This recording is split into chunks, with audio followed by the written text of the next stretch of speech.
السلام علیکم۔ بسم اللہ الرحمن الرحیم۔ الدرس الثامن، 8واں سبق، 8th لیسن۔ دیکھیے، اس سبق کو شروع کرنے سے پہلے ہمیں ایک بنیادی فرق معلوم ہونا ضروری ہے، اور وہ یہ کہ ھذا رجل اور ھذا الرجل، ان دونوں میں فرق کیا ہے۔ تو آج ہم پہلے یہ سمجھیں گے۔ اگر ہم یہ سمجھ لیں گے تو آگے کا سبق ہمارے لیے کافی آسان ہو جائے گا۔ تو دیکھیے، ھذا رجل، اس طرح کا جملہ ہم جب استعمال کرتے ہیں جب ہمیں کسی شے کا صرف نام بتانا مقصود ہوتا ہے، تب ہم کہتے ہیں ھذا بیت، ھذا رجل۔ تب ہم ھذا کے بعد جو اسم لے کر آئیں گے وہ نکرہ ہوگا۔ لیکن جب ہم ھذا کے بعد الف لام لگاتے ہیں تو یہ اس صورت میں ہوتا ہے جب ہمیں اس نام کے بارے میں کچھ بتانا ہوتا ہے، اس کے تعلق سے کچھ خبر دینا ہوتی ہے۔ تب اس صورت میں ہم اسم اشارہ کے بعد ھذا ہو چاہے وہ ذالک ہو، کوئی بھی اسم اشارہ ہو، ہم اس کے بعد الف لام لگاتے ہیں جب ہمیں اس چیز کے بارے میں کچھ انفارمیشن دینا ہوتی ہے۔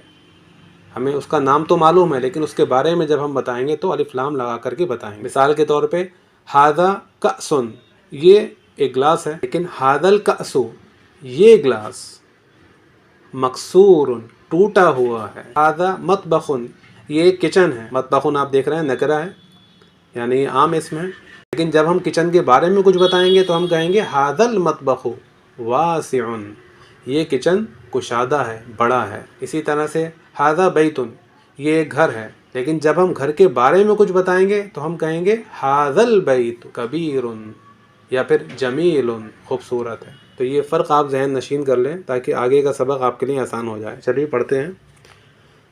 ھذا الرجل تاجر وذلک الرجل طبیب، یہ آدمی، ھذا الرجل۔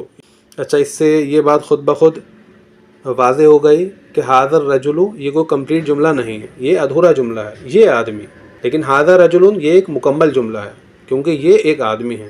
اس انکمپلیٹ کو کمپلیٹ کرنے کے لیے ہمیں اس کے بارے میں کوئی انفارمیشن آگے جوڑنی ہوگی تاکہ وہ جملہ مکمل ہو جائے۔ ھذا الرجل تاجر، یہ آدمی تاجر ہے، وذلک الرجل طبیب، اور وہ آدمی ڈاکٹر ہے۔ دیکھیے، آگے کا جملہ سمجھنے سے پہلے، اس سے پہلے ہم نے درس نمبر 3 میں آپ کو نکرہ معرفہ کی بحث میں پڑھایا ہے کہ جملہ کس طرح بناتے ہیں۔ جملے میں پہلا مبتدا ہوتا ہے اور باقی اس کی خبر ہوتی ہے، تو اس میں اس چیز کا لحاظ رکھنا بہت ضروری ہے۔ یہاں تاجر کا نام محمود، محمود ہے، تو اسم التاجری یہ مبتدا ہوا۔ مبتدا اسے کہتے ہیں جس کے بارے میں کچھ بتایا جاتا ہے، یعنی وہ نام یا وہ شخص جس کے بارے میں کچھ بتایا جا رہا ہے۔ تو یہاں آپ دیکھیں اسم التاجری محمود، یہ اس کی خبر ہوئی، انفارمیشن ہوئی۔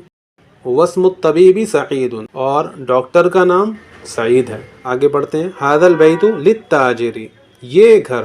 دیکھیے، یہ چیز اپنے ذہن میں رکھنا جو ابھی میں نے آپ کو فرق سمجھایا۔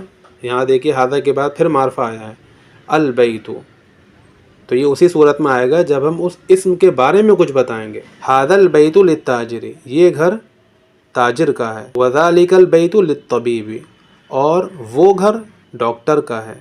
بیت التاجر امام المسجد، تاجر کا گھر مسجد کے سامنے ہے۔ تو بیت التاجری، تاجر کا گھر، یہ مبتدا ہوا۔ مبتدا ترکیب میں بھی آ سکتا ہے، یعنی جیسے کہ یہاں پر آیا ہے مضاف مضاف الیہ بن کر کے۔ امام المسجد، یہ اس کی خبر ہوئی، مسجد کے سامنے۔ امامہ کے معنی سامنے ہوتے ہیں، امام کے معنی پیشوا کے ہوتے ہیں، یعنی قائد، لیڈر جو ہوتا ہے، لیکن یہاں پہ امام، تو امام کے معنی سامنے، ان فرنٹ آف دا مسجد، امام المسجد۔ وبیت الطبیب، اور ڈاکٹر کا گھر، خلف المدرستی، مدرسے کے پیچھے ہے۔ خلف پیچھے کو کہتے ہیں۔ دیکھیے، ڈائریکشنز کے لیے جتنے بھی اسم استعمال ہوتے ہیں عربی میں ان پہ زبر لگتا ہے، پیش ان پر کبھی نہیں آتا ہے۔